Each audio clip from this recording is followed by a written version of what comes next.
함께 보신 하나님 말씀은 신약성경 야고보서 2장 14절부터 17절까지입니다.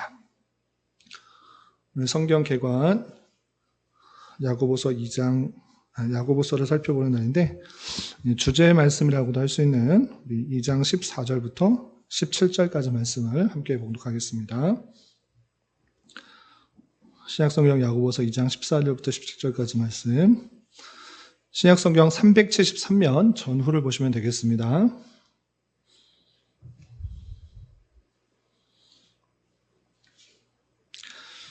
함께 봉독하겠습니다. 내 형제들아, 만일 사람이 믿음이 있노라 하고 행함이 없으면 무슨 유익이 있으리요? 그 믿음이 능히 자기를 구원하겠느냐? 만일 형제나 자매가 헐벗고 일용할 양식이 없는데 너희 중에 누구든지 그에게 이르되 평안히 가라, 덥게 하라, 배부르게 하라 하며 그 몸에 쓸 것을 주지 아니하면 무슨 유익이 있으리요? 이와 같이 행함이 없는 믿음은 그 자체가 죽은 것이라. 아멘. 잘 오셨습니다. 계속해서 성경 개관을 살펴보도록 하겠습니다. 오늘 살펴볼 성경 개관 주제는 야고보서입니다. 지난 시간까지 해서 바울 서신을 다 살펴봤습니다. 신약 성경 서신이 총 몇 권 있다고 그랬습니까? 21권 중에 바울 서신이 14권, 그리고 그 나머지 공동 서신이 7권 있다라고 했습니다. 그래서 로마서부터 우리는 히브리서까지를 바울 서신으로 보는 게 좋겠다라고 했습니다. 히브리서, 우리 지난 시간에 히브리서 배웠는데 혹시 기억나시나요? 히브리서 배웠던 거? 2주 전이어서, 지난주에는 설날이어서 못했고 2주 전이어서 잘 기억이 안 날 것 같아서 간단하게 요약하고 오늘 야고보서 살펴보겠습니다. 히브리서가 왜 바울 서신이라고 보는 사람과 공동 서신을 보는 사람, 이렇게 나뉘는가라고 했을 때, 바울 서신에 나타나는 독특한 특징들이 나타나지 않기 때문에 이것이 모른다, 공동 서신으로 포함되어서, 원래적으로는 바울 서신이면 그 분량상 로마서 뒤에 나와야 되는데 바울 서신의 맨 마지막에 붙어 있다, 공동 서신의 맨 앞에 있다, 이렇게 되어 있는 것입니다. 어떤 특징이 없었는가라고 했을 때, 바울 서신은 여러분들이 로마서나 다른 서신을 다 읽어봤어도 발신자와 수신자가 명확하게 드러난다고 있습니다. 그래서 장로된 나는, 또 하나님의 택하심을 부름받은 바울은 누구에게 편지하노니, 이런 형식으로 서신이 쓰여 있는데, 히브리서는 그런 것이 드러나고 있습니까? 드러나고 있지 않습니까? 드러나고 있지 않기 때문에 누가 썼는지 정확하게 이 글만 읽어서는 자세히 알 수가 없다. 그리고 수신자도 잘 드러나 있지 않는 것입니다. 발신자도 드러나 있지 않고 수신자도 드러나 있지 않아서 이것이 정말 누구에게 썼는지는 정확하게는 알 수 없다라고 할 수 있습니다. 그럼에도 불구하고 그 전체 내용을 봤을 때 바울 서신에 바울이 썼다라고 할 수 있는 결정적인 이유 두 가지가 있는데, 첫 번째는 그 P46이라는 사본학에 있어서 로마서 다음에 이 히브리서가 끼어 있는, 다음에 나와 있는 것을 볼 수가 있고, 그것 외에도 그 문체상 그 당시 바울이 썼던, 그 당시에 쓰던 문체가 드러나고 있기 때문에 바울 서신을 보는 게 좋겠다, 그리고 정통적이다 라고 할 수 있습니다. 그럼에도 불구하고 정확하지는 않기 때문에 다른 사람들이 다른 주장을 해도 또 틀리다, 싸울 내용까지는 아닌 것입니다. 우리는 그런 입장에서 바울 서신을 보는데, 기록자보다 더 중요한 것은 무엇인가라고 할 때, 왜 히브리서를 남겼는가, 그 상황 속에서 왜 히브리서가 나왔는가라는 것을 알라는 것이 중요한데, 내용을 쭉 보면 핵심적으로 이런 것입니다. 어떤 것이냐라고 했을 때, 하나님을 믿는 유대인, 그러니까 예수 그리스도를, 하나님을 믿는 유대인 중에서 예수 그리스도를 믿고 개종한 사람들이 있는데, 그 사람들이 다양한 환난과 핍박을 만나게 되자 어떻게 변했는가? 다시 신앙을 버리고 믿음을 버리고 유대교로 회귀하려는, 제사를 드리려고 하는 그 모습들이 드러나고 있는 것입니다. 그런 모습을 보자 이 기록자 바울은 그 모습들을 안타까운 나머지, 너희들이 왜 자꾸 믿음을 버리냐? 너희가 더욱더 붙들고 의지해야 될 것은 예수 그리스도밖에 없다라는 것을 강조하는 것입니다. 그래서 히브리서 보면 천사보다도 모세보다도 훨씬 더 뛰어난 분이 예수 그리스도라는 것들을 알려줄 뿐만 아니라 우리의 대제사장, 구약시대 너희들이 제사 드리려고 자꾸 하는데 대제사장보다 훨씬 더 뛰어난 분, 그 모든 율법을 완성하신 분이 예수 그리스도시다. 우리 예수 그리스도께서 그 대제사장의 참 모습으로 실체로 오셔서 이 땅에서 모든 죄를 사하시고 제사 제도를 완성하시고 하늘 성소로 올라간 것이다. 그러므로 말미암아 우리는 예수 그리스도를 힘입어 주님께로 담대히 갈 수 있으니 많은 어려움과 힘듦이 있을 때 우리의 모든 것을 치유하시고 아시는 인간으로 오신 그 예수님을 믿고 그분을 의지하며 담대히 주님께 나아가자라고 하는 것입니다. 그래서 예수님이 어떤 분이신지를 구약 성경의 내용들을 근거로 해서 잘 밝혀주고 있는 것입니다.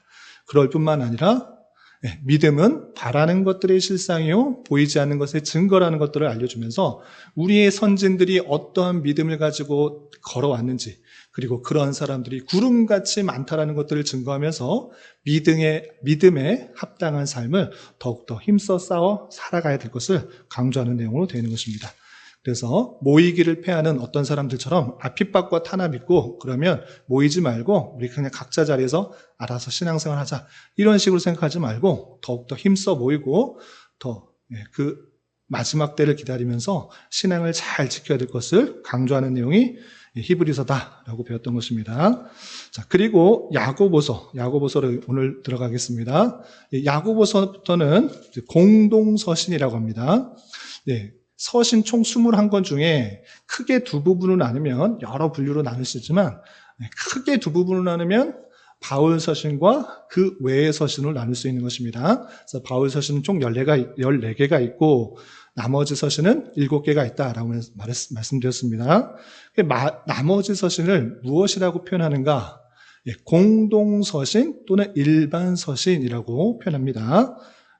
그 차이는 뭐냐? 바울 사도는 특별히 어떠한 교회의 상황에 맞춰서 그것을 해결하기 위해서 쓴 특징들이 있습니다. 그래서 바울 서신이 쓴 서신의 책의 제목은 수신자가 책의 제목이 된 것입니다. 로마서나 또 고린도 전서나 고린도 후서나 데살로니가 전서 등등등 교회나 개인에게 보내는 그 수신자가 책의 제목이 되는데, 이 공동서신, 일반 서신은 어떻게 되는가? 일반 서신은 특정한 개인 또는 특정한 교회에게 보내는 편지가 아니라 일반적으로 회람적인 성격을 가지고 있습니다. 그래서 공동으로 읽어야 되는 일반적인 서신의 성격이 있기 때문에 이런 것을 일반 서신이라 하고, 책의 제목은 발신자, 보내는 사람이 책 제목이 되는 것입니다. 그래서 야고보서도 나오고 또 베드로 전서, 후서, 요한 서신 이렇게 나오는데 발신자, 편지를 쓴 사람이 책의 제목이 된다, 이렇게 생각하시면 되겠습니다. 그렇다고 하면 당연히 야고보서는 누가 쓴 것이겠습니까? 야고보라는 사람이 쓴 것입니다. 그럼 교환의 내용을 보시면서 쭉 설명하겠습니다. 책 제목은 여러 사본들이 있는데요. 사본에 따라서 야코포라고 써있는 사본도 있고 야코프 에피스톨레라고 써있는 사본도 있습니다. 헬라어 바티칸 사본에서는 야코프 에피스톨레라고 되어 있는데 무슨 뜻이냐? 야고보의 서신이다 라는 뜻이고요. 우리나라 성경에서는 야고보서라고 되어 있습니다. 그리고 2번 보시면 기록자 있는데, 기록자는 1장 1절에 하나님과 주 예수 그리스도의 종 야고보는 흩어져 있는 12지파에게 문안하노라 라고 하면서 수신자와 발신자와 수신자가 정확하게 드러나 있습니다. 그래서 이 발신자, 기록자는 예수 그리스도의 종 야고보라고 되어 있습니다. 그런데 여기서 야고보는 헬라어로 야고보이고 야코프고 히브리어로는 무엇이라고 하겠습니까? 이 야코프는 당연히 비슷한 이름으로 야곱인 것입니다. 그래서 대단히 흔한 이름이 유대 민족으로서는 이 야곱이라는 이름이 독특한 이름이 아니고 구약시대부터 쓰던 그런 이름이기 때문에 신약 성경 자체에서도 4명이나 등장하고 있습니다. 그래서 이 정확하게 어떤 야고보인지는 잘 알 수는 없습니다. 여러분들 메모란에 본 것처럼 신약 성경에 나타난 야고보가 총 4명이 나오는데 세베대와 살로모의 아들이요 요한의 형제인 야고보도 나오고 주의 형제 예수님의 동생인 혈육의 동생인 야고보도 나오고 알페오와 마리아의 아들 야고보도 나오고 유다의 아버지 야고보 이렇게 야콥이라는 이름이 많이 등장하고 있습니다. 신약 성경에만 4명이 나오고 실제적으로 더 쓴 사람들은 더 많이 있을 것입니다. 어쨌든 이 4명의 사람 중에 도대체 누구인가?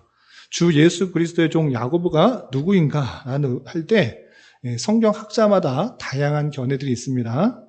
그리고 정확하게 어떤 것이 맞다라고 할 수 없는 그런 모습들이 있지만 그럼에도 불구하고 내용을 쭉 살펴볼 때 예수님의 형제, 그러니까 예수님의 동생 중에 한 명인 야고보가 아닌가 이렇게 생각합니다. 왜 그러한가 했을 때 내용을 보면 어떤 내용이 있는가 조금 이따 살펴보겠지만 핵심적인 내용은 이것입니다. 행함이 없는 믿음은 죽은 것이다. 그러니 너희가 온전한 그런 행함을 가져야 된다. 믿음에 따른 온전한 행함을 강조하고 있는데 이 내용을 강조한 것을 보면 왜 이것을 했을까? 믿음으로 말미암아 구원을 받는데 믿음은 있지만 행동하지 않기 때문에 이것을 썼다라고 할 수 있는데 그럼 그때가 언제인가라고 했을 때 바울 사도가 계속해서 우리의 믿음은 무엇인가라고 했을 때 오직 어떤 율법적인 행위를 통해서 한 것이 아니라 예수 그리스도를 믿음으로 구원을 받는다라는 그 내용을 강조했는데 그 믿음을 강조한 나머지 행동을 하지 않아도 된다라고 하는 그런 사상들이 퍼져가고 있는 그런 시대가 아닐까 이렇게 추측하는 것입니다. 그런 관점에서 보면 바울 사도의 그 전도 여행, 그 1차, 2차, 3차 전도 여행 이후에 이 글이 쓰여졌을 것이다 라고 합리적으로 생각할 수가 있고 그 이전에는 행동을 강조할 필요가 없습니다. 왜? 유대인들은 율법을 지켜야 된다, 계속 행해야 된다 이것들을 강조했기 때문에 굳이 믿음 외의 행위를 강조할 필요가 없었던 것입니다.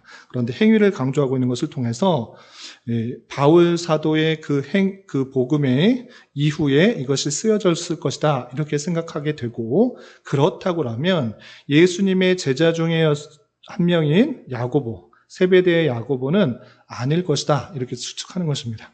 왜? 그는 이미 가장 먼저 순교한 사람이었기 때문입니다. AD 44년경에 순교했기 때문에 바울 사도가 전도 여행을 떠나서 믿음으로 구원받는다 이 신칭의를 정했던 로마서나 갈라디아서나 에베소서나 등등의 그런 내용 이후에 있었던 그런 내용들이 퍼지기 전에 이것을 썼을 것이라 생각하기 힘든 것입니다.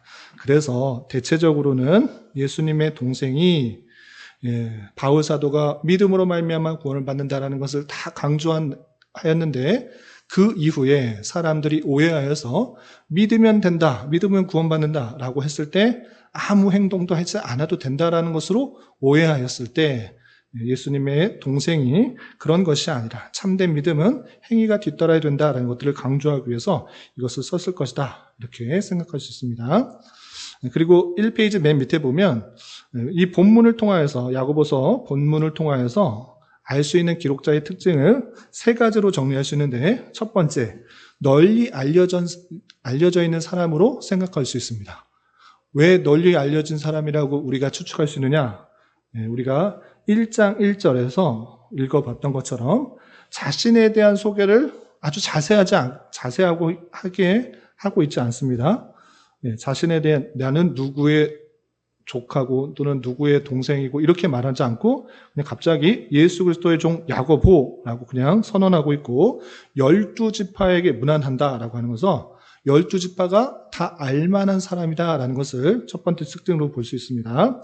그리고 두 번째 특징은 유대인으로 생각할 수 있습니다. 왜 그러냐면 이 기록자는 발신자는 아브라함을 우리 조상이라고 말하고 있고 하나님의 칭호를 유대인들이 표현하는 것처럼 만군의 주라고 표현하고 있고, 또 맹세에 대해서 말했을 때 유대인의 견해를 똑같이 가지고 있을 뿐만 아니라 아브라함, 라합, 욥, 엘리야와 같은 구약 인물들을 아주 자연스럽게 인용하여서 설명하고 있기 때문에 유대인이겠구나라고 추측할 수 있습니다. 네, 그리고 마지막 한 가지는 무엇이냐면 지도자급 인물로 보입니다. 왜냐하면 자신을 선생이다 이렇게 표현하고 있습니다. 3장 1절 보시면 내 형제들아 너희는 선생된 우리가 선생이다. 우리는 선생이라. 선생된 무리에 우리를 나와 같은 무리로 표현하고 있기 때문에 지도자급이라는 것들을 알 수가 있고, 또 야고보서는 5장까지 되어 있는데 각 절로 보면 108절로 되어 있습니다. 그런데 그것의 절반 되는 그 절이 명령문으로 뭐뭐 해라 이렇게 명령문으로 기록하고 있다는 것을 통해서 선생이며 지도자의 역할을 하고 있는 유대인의 그런 유명한 사람이다라는 것을 추측할 수가 있습니다. 그래서 예수님의 동생 야고보가 아닐까라고 추측하는 사람들이 많습니다. 그러나 또 정확하지는 않기 때문에 참고만 해주시면 되겠습니다. 그리고 수신자는 1장 1절에 흩어져 있는 12지파라고 표현하고 있습니다. 그래서 12지파라는 그런 의미는 이스라엘의 그 지파의 그 사람들을 말하고 있는데, 신약 시대에는 그 12지파가 딱 경계돼서 살고 있지 않기 때문에 이 말의 의미가 무엇인가라고 했을 때 팔레스타인뿐만 아니라 로마 제국 전 영역에 흩어져 살고 있었던 하나님의 택하신 백성들, 그 교회를 흩어져 있는 12지파, 하나님의 택하신 백성들 그 수로 말하고 있다. 이렇게 생각하시면 되겠습니다.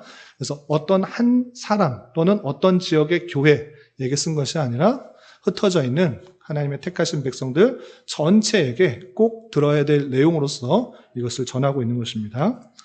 그러면 야고보는 왜 이것을 썼을까? 흩어져 있는 12지파의 그 택하신 백성들에게 이 내용을 썼을까라고 했을 때 그 시대에 이런 무슨 얘기가 있었기 때문에 그런 것입니다. 어떤 일들이 있었는가라고 할 때 첫 번째로는 그 수신자, 편지를 받는 사람에게 많은 시련이 있다라는 것을 알 수 있습니다.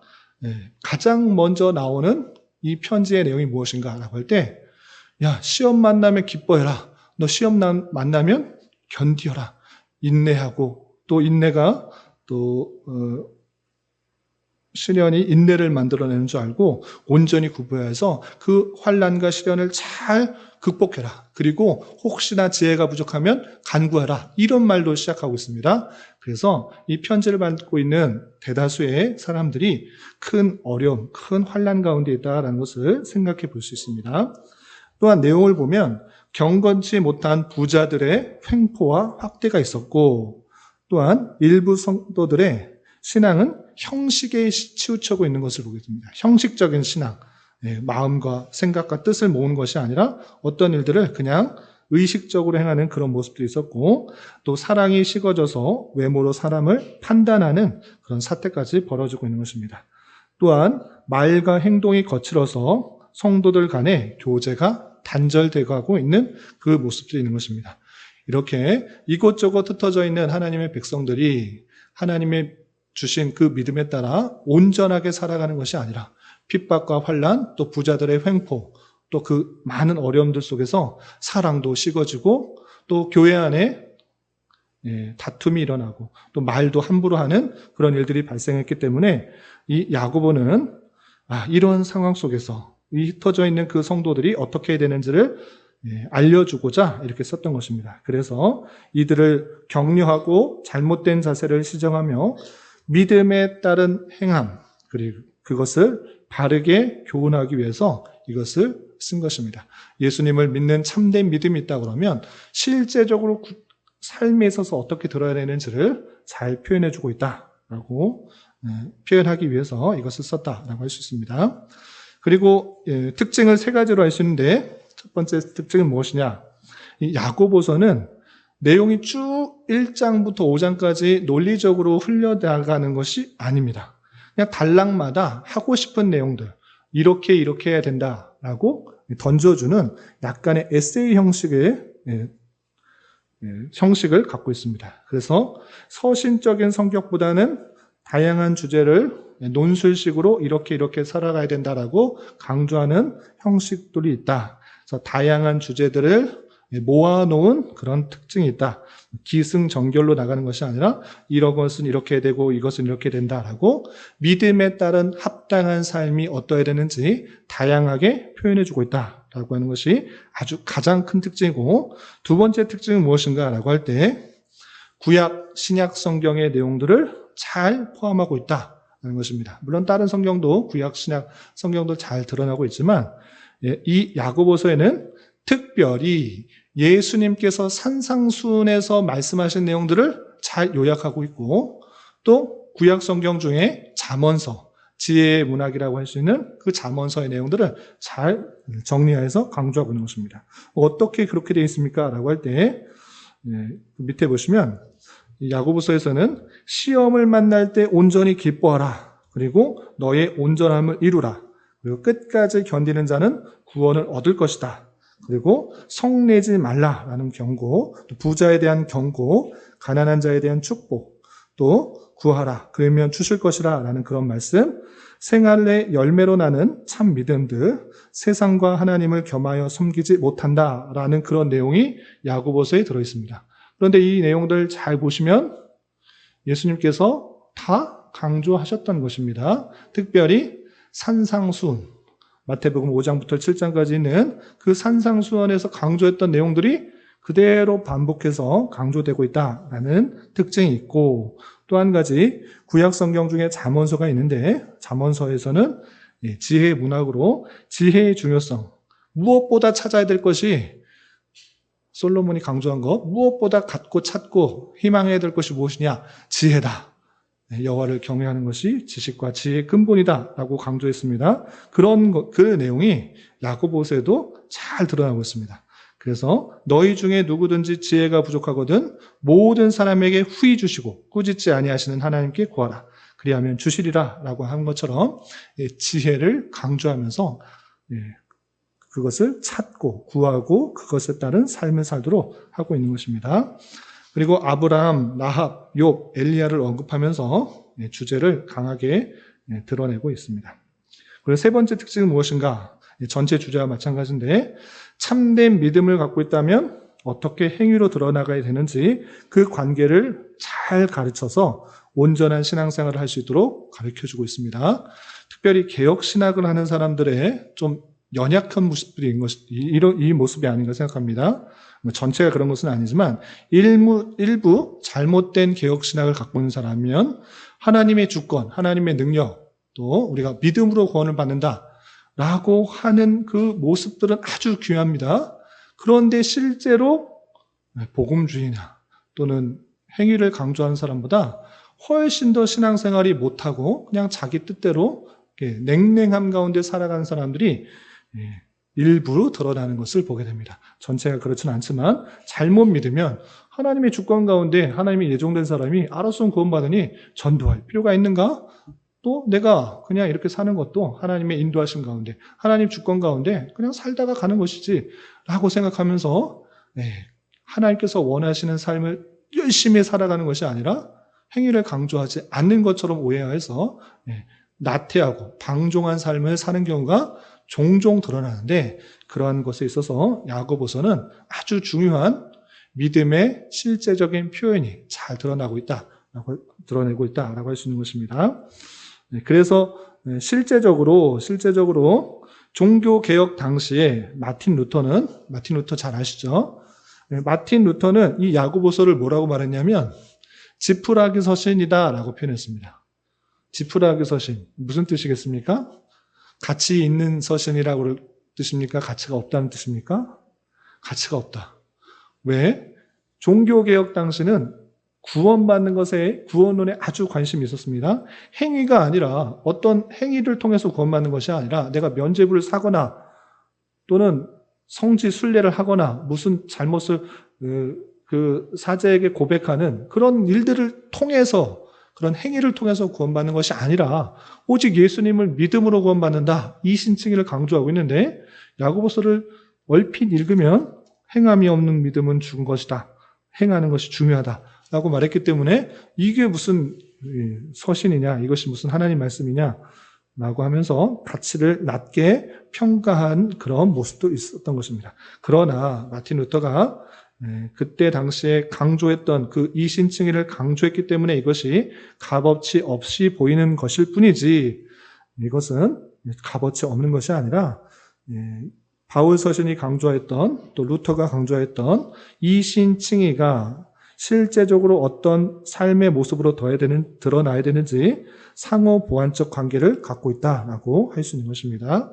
그래서 로마서나 갈라디아서나 여러 가지 이신칭의를 강조하는 그 내용이 야고보서와 함께 드러나므로 참된 믿음에 따른 삶이 어떻게 되는지 상호 보완하여서 잘 드러내고 있다라고 할 수 있는 것입니다.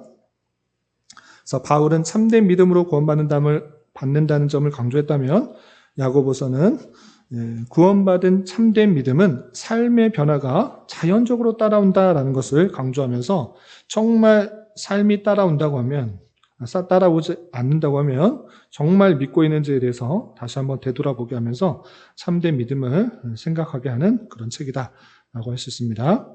여기까지가 야고보서의 전체 개관이고요. 몇 가지 주제를 살펴보도록 하겠습니다. 총 크게 9가지의 권면들이 있는데 하나하나 살펴보겠습니다. 첫 번째, 가장 먼저 드러나는 것은 무엇이냐라고 했을 때, 시험 만났을 때 어떻게 되는가? 첫 번째로 강조하고 있습니다. 그럼 어떻게 되는가라고 했을 때, 여러 가지 시험을 만났을 때 온전히 기쁘게 여기라라고 표현하고 있습니다. 시험을 만났는데, 환난을 만났는데, 역경을 만났는데 기뻐하라? 정말 쉽지 않은 것입니다.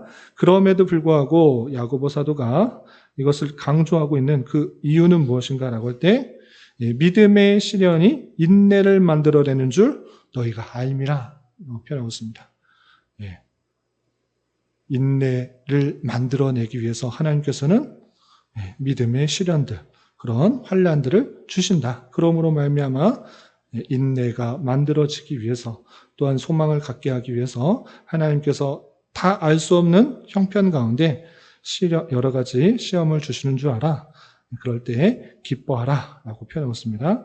그런데 이 기뻐하는 것은 어떻게 기뻐할 수 있습니까? 이런 환난과 시험 속에서 어떻게 기뻐할 수 있습니까? 인내를 만들어내는 줄은 알겠지만 이것을 넘어가기 힘듭니다 라고 할 수 있는데, 그렇기 때문에 어떻게 해야 되는가?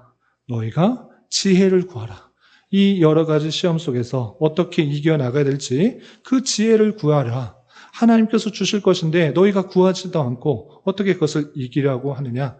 그러니 주님께서 주실 줄 믿고 전혀 의심하지 말고 하나님께 지혜를 구하여서 그 여러 가지 시험을 잘 이겨내야 된다라고 가르쳐주고 있습니다. 그리고 두 번째 권면은 무엇인가라고 할 때, 듣는 것과 말하는 것입니다. 듣는 것은 어떻게 되는가? 속히 하고 말하기는 더디하고 성내기도 더디하라 라고 표현하고 있습니다. 왜 그런가? 라고 했을 때, 사람이 성내는 것이 하나님의 의를 이루지 못한다 라고 표현하고 있습니다. 성이 안 날 수 없습니다. 그러나 더디하라, 천천히 하라 라고 표현하고 있습니다. 여러 가지 불의한 일들이 당했을 때 당연히 성이 나지만, 그럼에도 불구하고 천천히 가질 수 있도록 성을 내고 노를 내는 것은 하나님께서 만들고자 하시는 그런 속성들이 아니기 때문에, 하나님께서 원하시는 백성들의 모습이 아니기 때문에, 불의한 것들 많이 만날지라도 하나님께 모든 것을 맡기고 하나님께서 신원해 주시고 하나님께서 역사해 주실 것을 믿고 온유한 마음을 가지고 평안한 마음을 가지고 살기를 더욱더 힘쓰도록 하고 있습니다. 그리고 모든 더러운 것과 넘치는 악을 버리고 말씀으로 온유함을 받고 말씀을 행하는 자가 되고, 듣기만 하여 속이는 자가 되지 말라라고 하면서 말씀을 실천하는 자, 알고만 배우고만 익히는 것, 머리만 커지는 사람이 아니고 실제로 배운 대로 행하는 사람이 될 수 있도록 그렇게 말하고 듣고 또 성내는 것에 대해서 교훈하고 있습니다. 그리고 세 번째 주제는 무엇인가? 부자와 또 가난한 사람들에서 표현하고 있는데, 사람을 차별하여 대하지 말라라고 표현하고 있습니다. 왜? 부자는 잘 대해주고 가난한 사람들은 나에게 도움도 안 되고 내 돈을 뺏어갈 것만 같고 내가 도움만 줘야 될 것 같아서 가난한 사람들은 좀 멀리하는 경향이 대단히 우리에게는 자연적인 것인데, 자연스러운 것인데 그렇게 차별 대우하지 말라라고 강조하고 있습니다. 왜 그러냐면 하나님께서 세상에서 가난한 자를 택하여서 믿음에 부유하게 하였다. 가난한 사람, 부유한 사람 따로 하나님께서 부유한 사람한테 그 믿음을 주신 것이 아니고 오히려 가난한 사람에게 믿음을 부유하게 하셨다. 정말 마음이 가난하여서 하나님 없으면 살 수 없다라고 하는 사람이 예수님을 믿지, 나는 하나님 없어도 내가 갖고 있는 힘, 돈, 명예, 지위 어떤 것으로 잘 살 수 있다. 이런 사람들 하나님 믿는 사람 받는가? 그렇지 않은 것입니다. 그런 줄 알아? 부자에게만 잘 대우하고 비난자, 가난한 사람들 잘 대하지 못하는 것 행하지 말고 오히려 차별 대우하지 말고 잘 대우하고 내 이웃을 내 몸과 같이 사랑하라 하신 그 말씀들을 잘 지킬 수 있도록 권면하고 있습니다. 그리고 우리가 시작할 때 읽었던 요절 말씀이 있습니다. 참된 믿음에 대해서 핵심적으로 강조하고 있습니다. 그건 무엇이냐? 사람이 믿음이 있노라 하고 행함이 없으면 무슨 유익이 있느냐? 그 믿음이 능히 자기를 구원하겠느냐라고 하면서 그냥 말로만 덮개라, 너 잘 살아라 이렇게 말로만 하지 말고 실제적으로 행동할 수 있는, 그 사람을 도울 수 있는 그런 행동을 해야 된다.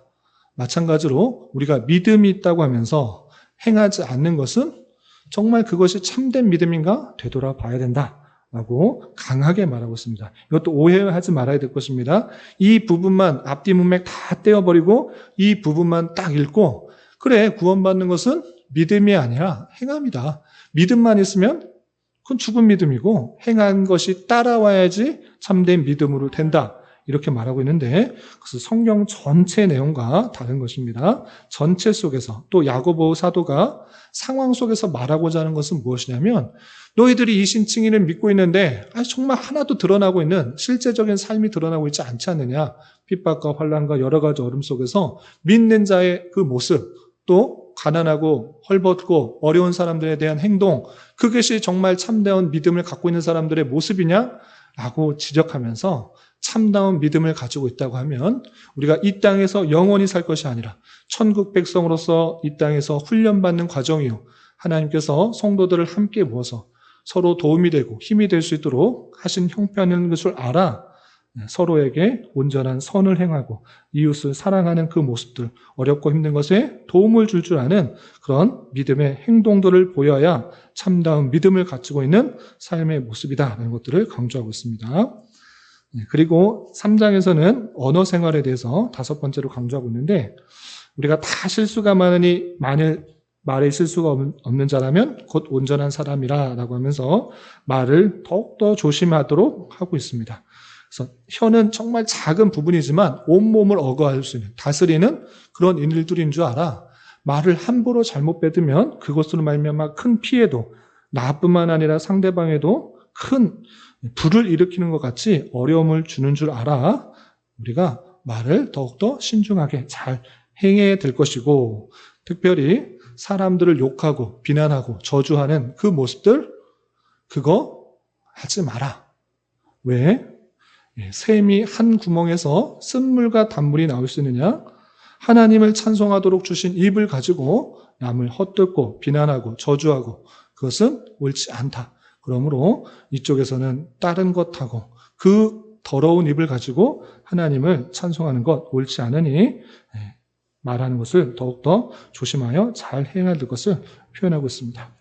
그리고 6번째는 다툼과 화평에 대해서 표현하고 있는데 싸움이 어디로 또 다툼이 어디로부터 나느냐? 싸움은 싸우는 정욕으로부터 나는 것이다 라고 하면서 그 싸우려고 하는 정욕들을 잘 다스릴 것이고 세상하고 벗하는 것이 자연적으로 하나님과 원수됨을 알지 못하느냐 하면서 세상하고 벗하는 것 상당히 주의하라 라고 표현하고 있습니다. 구약시대에도 계속적으로 강조하는 것이 우상숭배입니다. 우상숭배는 무엇이냐? 하나님을 안 섬기고 다른 신을 섬기는 것, 그것도 마찬가지로 우상숭배이지만 그것뿐만 아니라 하나님을 섬기며 다른 우상도 섬기는 것, 이것도 우상숭배다라고 표현하고 있습니다. 그래서 한 남자와 한 여자와 결혼하는 것을 통하여서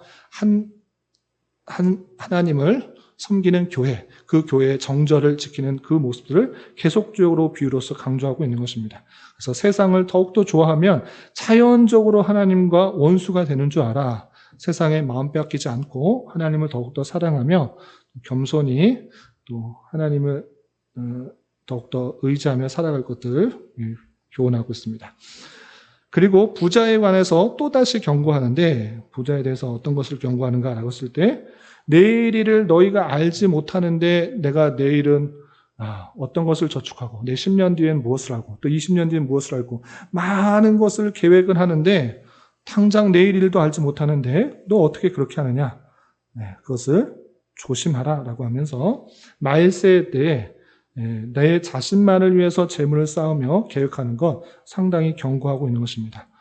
그래서 땅에서 사치하고 방종하여 사륙의 날에 너의 마음을 살찌게 하는 것이 아니라 모든 것을 하나님께 맡기며 하나님께서 의존하고 이끄시는 대로 더욱더 살아가야 될 것을 말하면서 부자들 부유하면서 자신의 재산만을 쌓는 그런 모습들에 대해서 경고하고 있는 것을 볼 수 있습니다. 그리고 8번과 9번, 8번째, 9번째 강조는 이제 이 야고보서를 마치면서 종결적인 말로 다시 한번 강조하고 있는 것입니다. 어떤 것을 강조하는가? 주께서 강림하실 것이니까 더욱더 잘 참고 기다려라. 여러 가지 환난과 역경들이 있을진데 잘 인내해라. 주님께서 강림하실 날이 멀지 않았으니까 더욱더 잘 감당하라고 권면할 뿐만 아니라 여러 가지 고난과 환난과 병을 만나게 되었을 때 기도해라. 기도해라. 우리는 하나님께서 주신 그 기도에 그런 수단이 있다. 고난 당할 때 그는 기도할 것이고 또 병든 자가 있을 때 또 장로를 초청하여서 병 낫기를 위해서 기도하고 또 엘리야가 같은 성정이 있음에도 기도할 때 또 비가 내리지 않았느냐. 여러 가지 어려움들과 환난이 있을 때 기도를 통해서 하나님께서 역사하시는 것들을 잘 목도하고 하나님을 경험하도록 하면서 이 야고보서는 마쳐지게 됩니다. 이렇게 야고보서는 특별히 흩어져 있는 하나님의 택하신 백성들이 여러 가지 환난과 핍박을 만났을 때 잘 견딜 수 있도록 또 참된 믿음에 따라 실제적인 삶을 살아갈 수 있도록 강조하기 위해서 쓰였다. 이렇게 생각하면서 전체를 오해되지 않게 읽어나가시면 될 것입니다. 대충 이해가 되시죠? 그럼 여기까지 하고 기도하고 마치겠습니다. 하나님 아버지 감사합니다. 오늘 야고보서를 통하여서 또 하나님의 택하신 백성들이 이곳저곳에 살아가게 될 때 만나게 되는 다양한 환난과 역경을 너무 힘들어하지 말고 또 기쁘게 여기며 하나님께 지혜를 구하며 잘 감당할 것을 교훈할 뿐만 아니라 참된 믿음을 갖고 있는 자로서 또 교회 안에서 또 세상 가운데 어떠한 삶을 살아가야 될지 또 다양한 교훈하는 그 말씀들을 살펴봤습니다. 우리 또한 이 말씀을 대하면서 지식적으로만 또 형식적으로만 신앙생활을 하는 것이 아니라 실제 배운 말씀을 우리 삶에 있어서 잘 드러내어 주님께서 원하시는 교회의 모습으로 잘 성장할 수 있도록 은혜를 더하여 주시옵소서. 또한 우리 교회를 이곳에 세워주셨사오니 이곳에서 진리의 말씀이 온전히 선포되게 하여 주시고 그 말씀을 통해 힘을 얻고 위로를 얻고 능력을 얻어 각자의 주어진 삶에 있어서 더욱 힘있고 주님께서 뜻하신 일들을 잘 수행할 수 있는, 이룰 수 있는 자들 되게 하여 주시고 또 교회 내 육체의 질병과 또 고통으로 힘들고 어려운 성도들 가운데 함께 해주시고 주님께서 치유의 은혜들을 허락하여 주셔서 건강한 모습으로 또 하나님께서 원하시는 일들을 잘 감당하며 주님의 교회를 잘 이루어 나갈 수 있도록 은혜를 더하여 주시옵소서. 이 모든 말씀 예수님의 이름으로 감사히 기도드리옵나이다. 아멘.